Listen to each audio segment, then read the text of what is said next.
Today's proclamation of the Word of God is in the book of Micah, chapter 6.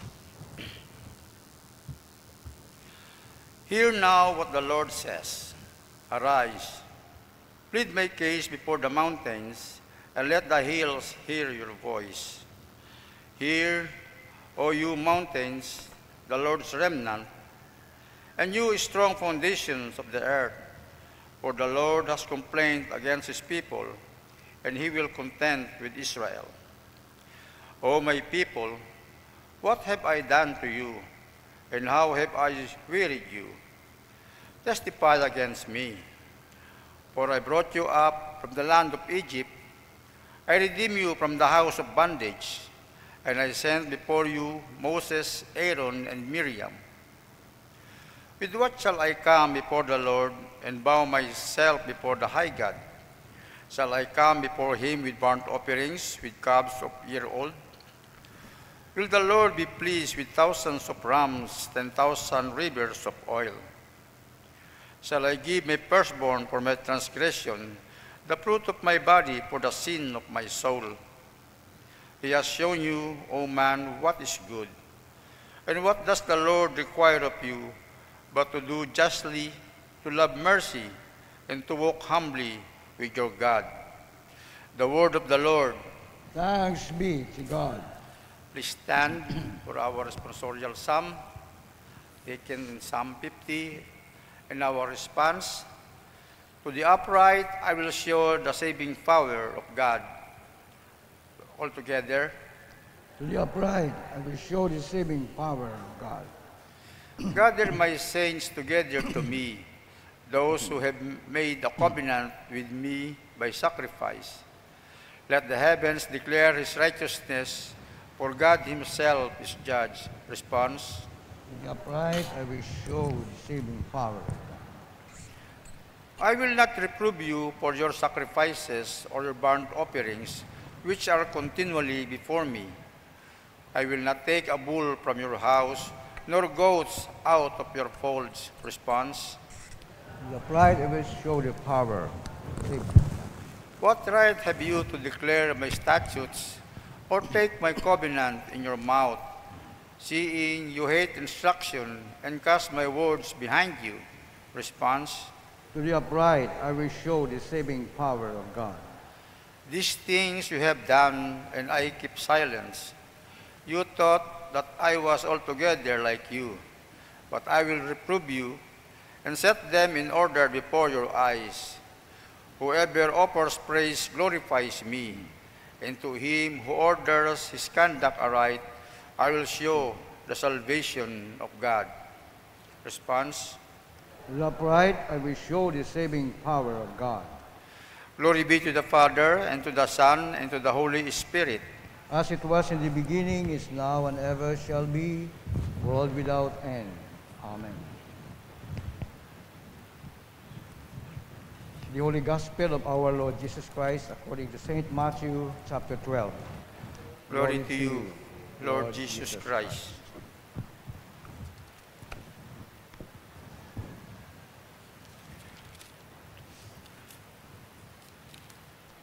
Then some of the scribes and Pharisees answered, saying, Teacher, we want to see a sign from you.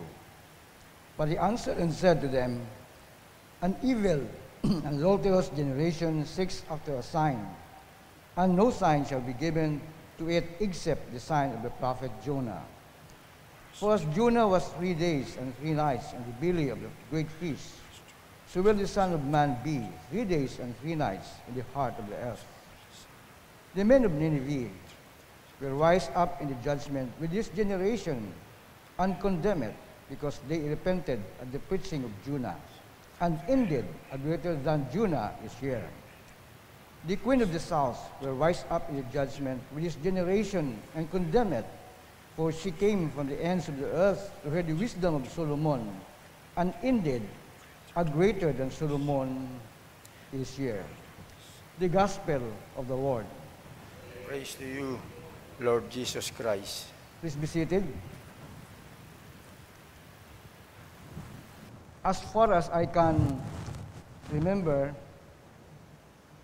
the greatest sign that I have seen while practicing the faith to our God, the sign of the cross. May I remind you of the teaching of Father Hugh Kaiser, when we were yet in the army of the Lord. And later, it was emphasized by our beloved Bishop Ricardo, because they taught us the proper signing of the cross, which is 3 fingers closed and 2 fingers folding. Why? Because the teaching would emphasize to us that these 3 folded fingers will emphasize to us the Father, the Son, and the Holy Spirit. And the 2 being folded here is a sign of Jesus, God, true God and true man.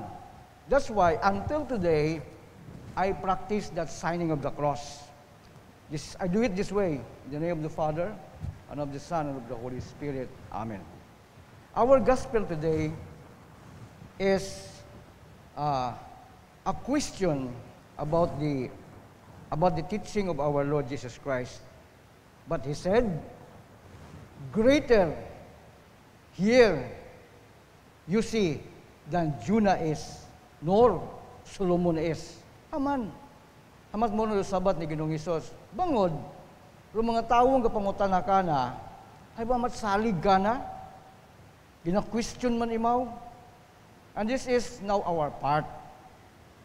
Haman nabi. Our God is not just great, but He is good to those who trust Him.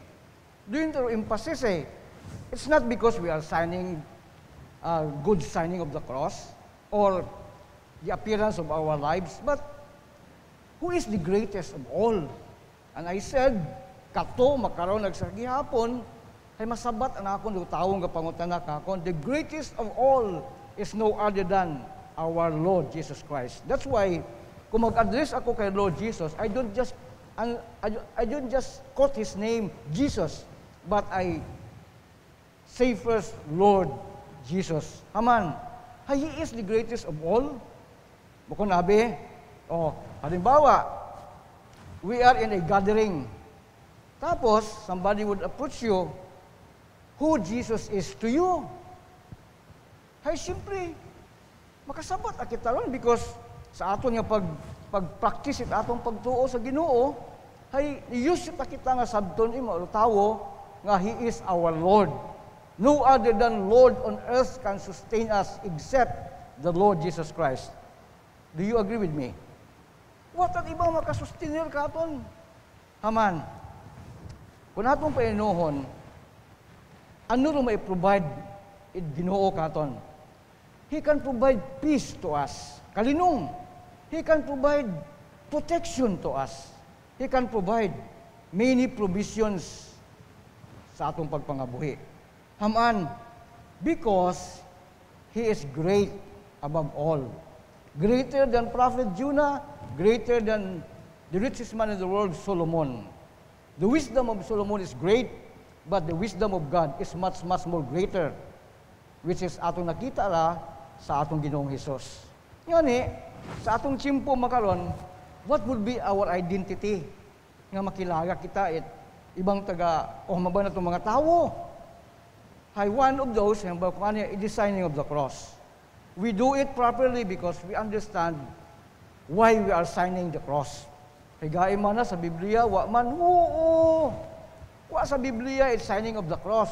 Pero, the church, the charismatic Episcopal Church has been teaching us kato makaroon sa sigihapon, and I believe this will be a formal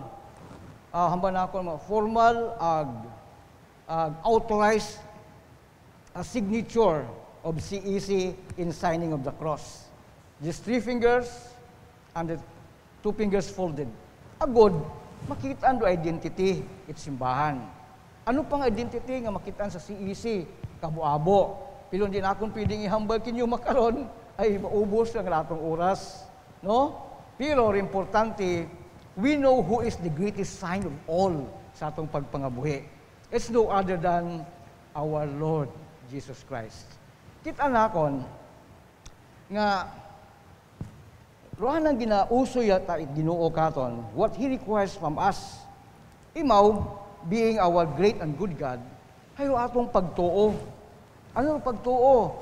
Pagtuo as in trusting Him all the times of our lives.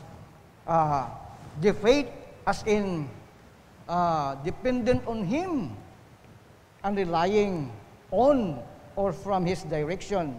Amen. Where He guides, He provides. Amen? Ano pag ito pagtuo?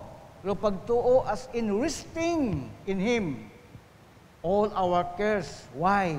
Because He cares for us. Doon yung masadya sa atong Ginoo eh. Matuod, si Prophet Jonah, nagkabraka man imaw sa mga tao sa Nineveh because kita Diyos sa inubrad Nineveh. Sa timpo man ni Solomon, abong kaagaman niya ang naging pakita, agro isang kaprinsesa sa ibang lugar, ay na-amaze ka ng teaching.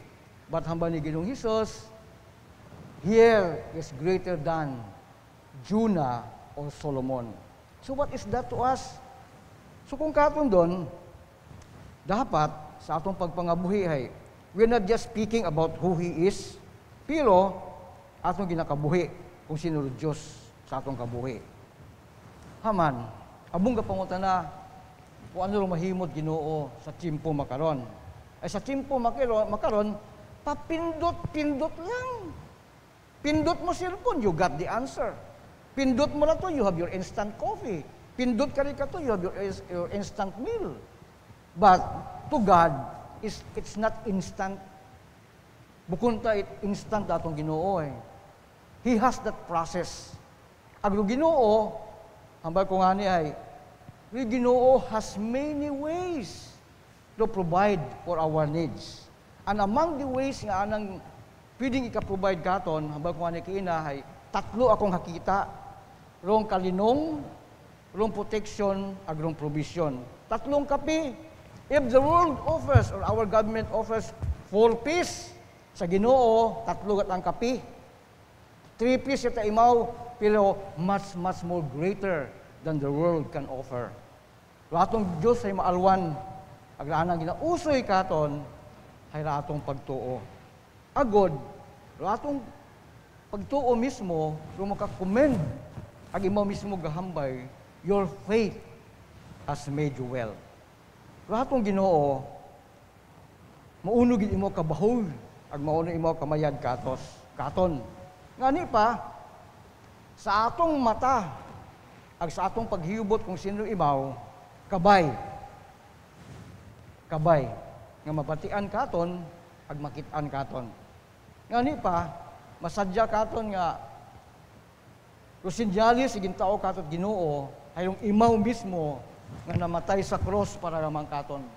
Ay kunwa na pag-ubraha, might be may iba't ang pamaagi ra atong Diyos Ama, nga maguwas kita, but He sent His best.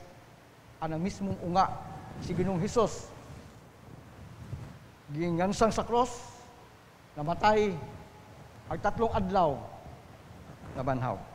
Ang bangod karon, He is great and He is good. Pero, maging bantog ang imaw, ag maging mayan imaw, sa ratong nagasalig ka na. Ruwa mat nagasalig ka na, He is not great, He is not good. But to us, in the Charismatic Episcopal Church, the Lord Jesus Christ is the greatest of all. Ngani, because He is the greatest of all, atong mangtinguhaon, nga na atong ginahambay, atong naubra, hay mayad, ag tama, husto, nga maging bantog, kapinggid sa atong pagpakilala, kung sino si Ginoong Hesus, at kung ano ra ang simbahan.